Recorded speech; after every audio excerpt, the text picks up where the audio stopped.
पाकिस्तान 'ਚ पंजाबी कौम प्रस्तां दे सब तो वड्डे नैटवर्क पंजाबी नैशनलिस्ट फोरम वालों जी आयां नूं। पंजाबी कौम दी तजलीलो तौहीन करन ते रद्दे अमल शुरू हो चुकिया है।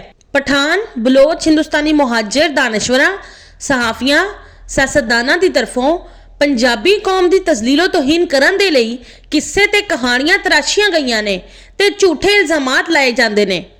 पंजाबी कौम प्रस्तां दी तरफों पंजाबी कौम दी तजलीलो तौहीन करन ते रद्दे अमल शुरू हो चुकिया है ताकि पठाना, बलोचां, हिंदुस्तानी मुहाजिरां दी तरफों पंजाबियां दे नाल शुरू कीती जाण वाली मुहाजराई नूं मंतकी इंजाम तक पहुंचाया जाए। पठाना, बलोचां, हिंदुस्तानी मुहाजिरां नूं चाहीदा है कि ਉਹ अपने अंदर जवाबी रद्दे अमल बर्दाश्त करन दा हिम्मत ते हौसला पैदा करन। ਉਹ अपने दानिशवरां, सहाफियां, सियासतदानां दी तरफों पंजाबियां ते लगाए जाण वाले इल्जामात दी खुद तहकीक करन कि ਉਹ इल्जामात दुरुस्त ने या पंजाबी कौम दी तजलीलो तौहीन करन दे लई लाए गए ने।